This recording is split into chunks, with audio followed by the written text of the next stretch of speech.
Hari ini kami berbesar hati untuk mempersembahkan salah satu daripada khutbah yang penuh persepsi ini, bertajuk Kitab Suranggama, 4 ajaran jelas mengenai kesucian, penutup dan mendirikan sebuah tempat untuk kesedaran, bahagian 3 daripada 8, dalam rancangan antara guru dengan anak murid, diberikan dalam bahasa Inggeris pada 24 hari bulan Disember 2018.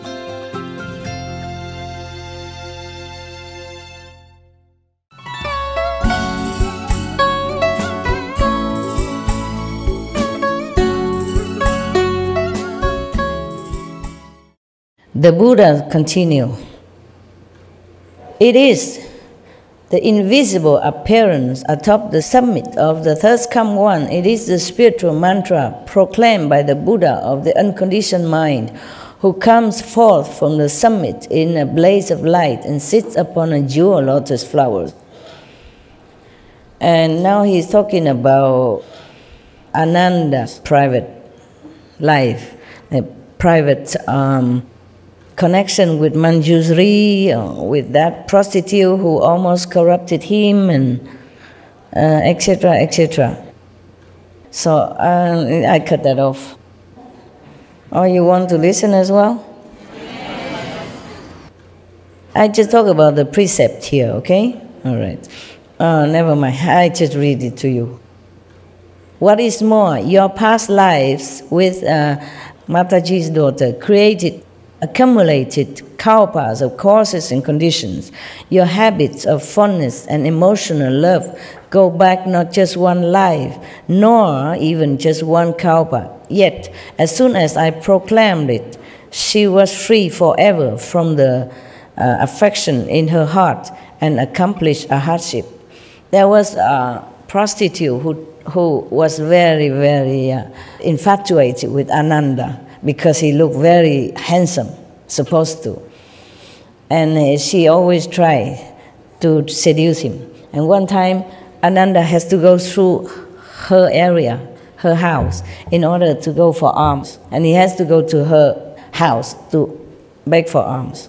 Because the Buddha don't let any monk go to the same place all the time, in order to avoid attachment, and discrimination between the rich and the poor.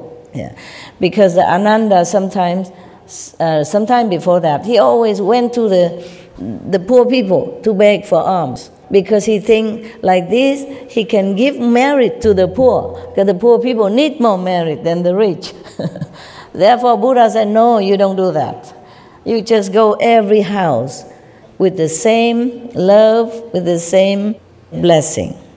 You cannot discriminate and just bless just one type of people. Therefore, that day was Ananda's turn to go to different areas, including the prostitute's house. And this prostitute, she has been waiting for a long time for Ananda. And now the Buddha explained why. They had affinity with each other in kalpas, aeons already, and has always have return and return like this. This life is the same. But after the Buddha has explained all this, she became arhat. She also became a nun, and compete with a nun who is more enlightened, who is faster to get enlightenment. That was like that. It doesn't say here, but just I know that from other sutra. Okay, There's something maybe that some of you don't know. Why are you clapping? Because of the calendar talk? Because of my teaching. Oh, I just copied from the Buddha. Because of your teachings, Master. All your information benefits us spiritually and physically in the world. Thank you so much. Thank you. I just have to explain a little bit more so that you know the background of this situation, why the Buddha. Originally, I want to skip it, remember? This is private thing and all that, but I thought, never mind, I just read it. I thought I would read it, quick, but then I remember this story, and then I begin talking. Habit dies hard. I just have to tell you what is what. Okay then, now, so she has accomplished a hardship, this so-called prostitute. That prostitute, the Buddha continued, that prostitute who had no intention of cultivating, before she met Ananda. She always wanted to wait for Ananda to trap him. She was imperceptibly aided by that spiritual power and was swiftly certified to the position beyond learning. Oh, she's gone so fast into the spiritual elevation, beyond learning. Means she already too enlightened. These people no need to learn anymore. Yes. Then what about you, sound hearers in the assembly, who seek the most supreme vehicle and are resolved to accomplish Buddhahood? He asked, question mark. For you, it should be as easy as tossing dust into a favorable wind. What then is the problem? The Buddha man looked at the prostitute. She had no intention to practice any spiritual thing, any teaching, nothing. She was a prostitute even. It's a kind of opposite of spiritual way of life. For example, like that, the people look down upon prostitutes, they think they are nothing, they have no moral, no understanding, no concept of a decent life. In any country, people look down upon prostitutes. Even in such a free country where prostitution is like a professional job and is illegally practiced, still people do not think well of prostitutes. Therefore, Buddha said to the assembly of monks and maybe others, Deva and Dragon and lay people, he said, she has no idea of spiritual practice, no intention. And after I explained to her, with my power, she became Arhat. I mean, not immediately like that, but she intended to become a nun right away. And she ran to Buddha because Ananda, he almost succumbed to her charm. And then he prayed to the Buddha, please help me, Master, help me. Because she was already pinning him down like on the bed or something, and she was beginning her job, and he was already almost gone. But then he remembered the Buddha, said, please help me, please help me. And then the Buddha used his transformation body or sent somebody. And then Ananda immediately can escape, or awaken, like as if from a dream, and then he ran back to the Buddha. And this Mantaji's daughter, the prostitute, run behind. So she was running after Ananda, and both of them arrived in front of the thirst come one. And then she said, give me back my man. I want him, I want him, I love him. Return him to me. She complained to the Buddha. He already mine. Why you take him back? Give it back to me. Okay? And then Buddha said, okay, calm down. What is it about Ananda that you like him so much? She think about it and said, I like his eyes. Yeah.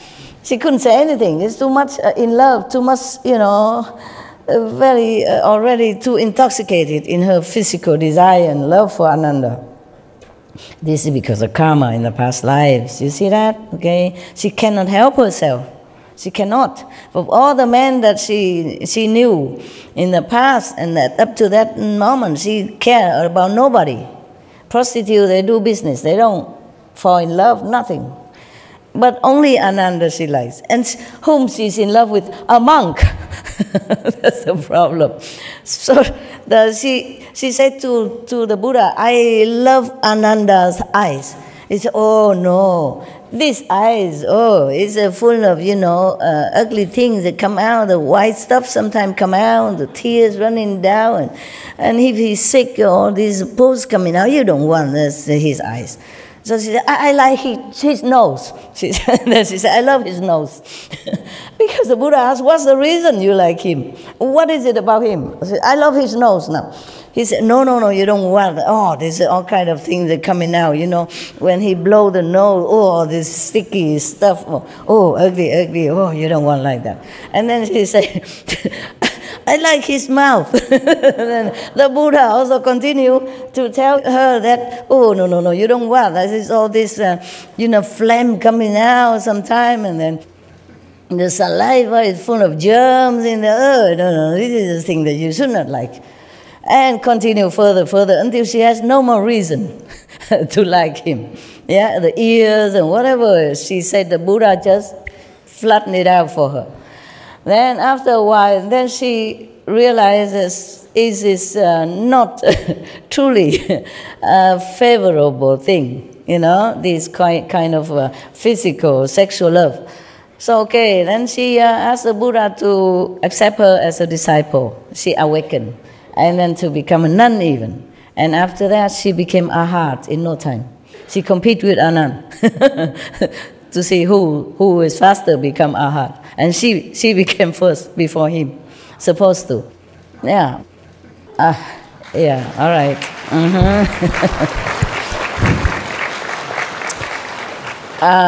It's not because Ananda was slower or less spiritual. It's just his destiny to serve the Buddha first, okay? And to try to remember everything the Buddha said in the assembly, or whatever happened in the assembly, on all the spiritual stories that happen within the Buddha's assemblies and disciples. Just like nowadays you have miracle events, miracle stories and all that.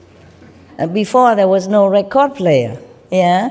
So somebody has to write it down or memorize it all. Ananda that was his job, you see? If he became Buddha too quickly, maybe he could not do this, yeah? Because he will lose his intellectual power, memory, so that he can become more pure, become Buddha.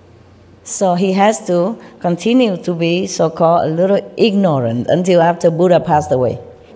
Yeah, after Buddha passed away, he became enlightened immediately and become arhat, okay, and become one of the successors. I was telling you that whatever good for the world, good for other people, then I would do it no matter what. So I'm just new like you here, and I forgot that. I totally halfway forgot. Now I continue that. Buddha, please wait, I come back to you. They have prepared for me a room, on the second floor. More comfortable, of course, with aircon. It was a VIP kind of room. And they put some of the thing I need already there, yeah? But when I first came here, immediately I say, I don't stay in any of these rooms. I stay up on the roof. Just put me a tent up there, and I'll be fine. I like it, okay? I like a tent in the open air.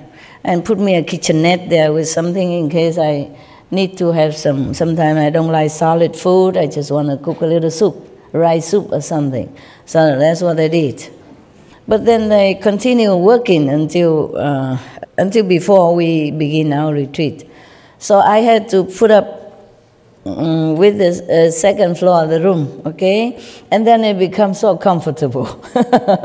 After you live there for a few days, you have aircon, hot, cold, whenever you want, and ensuite bathroom, toilet, and everything already put there for you, special shampoo, and special conditioner, and good smelling soap. Oh, it's already nice, and bubble bath. Then I continue to stay. I didn't want to leave. This morning, I forgot, and then I asked the heavens again, okay, I'm too tired to check it out. Tell me, is it still better that I go upstairs, better for the people, or is it better I continue to stay here, which is comfortable? I didn't ask for it, making an excuse for myself. I didn't ask for it, people did it for me. You see, I did not ask.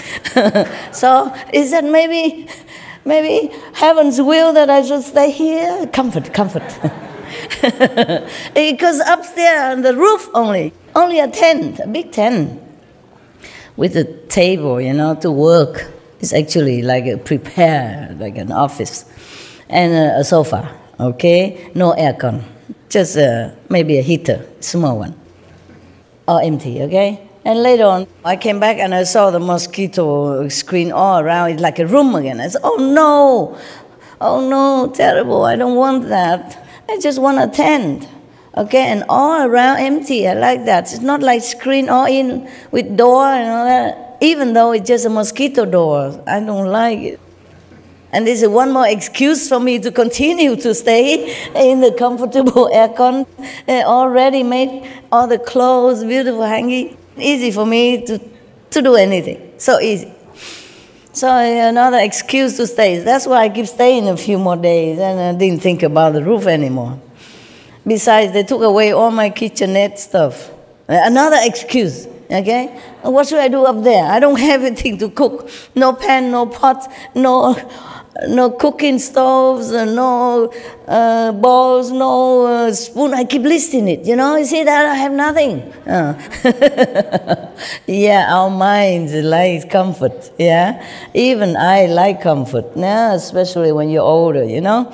You have aircon, it's warmer for your back, and it doesn't stiffen your legs, and all kind of excuses I have. Yeah. But then I suddenly, this morning, I was thinking, oh, maybe it's just a trick. I should go upstairs because that's my instinct.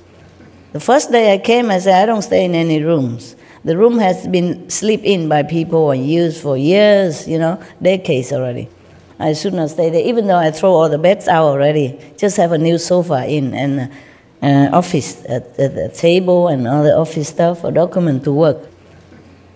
So it just looked like an office. One sofa and a table, empty chair, like that. It's not much. And it was okay too, comfortable. Because they normally use it just for bedrooms. You come in, you just see the big bed. Nothing else. And it feels suffocating. I don't like it. Because the room already small. You put a bed in there, you can't do anything else. Even you put a chair or something in it, it feels too crowded.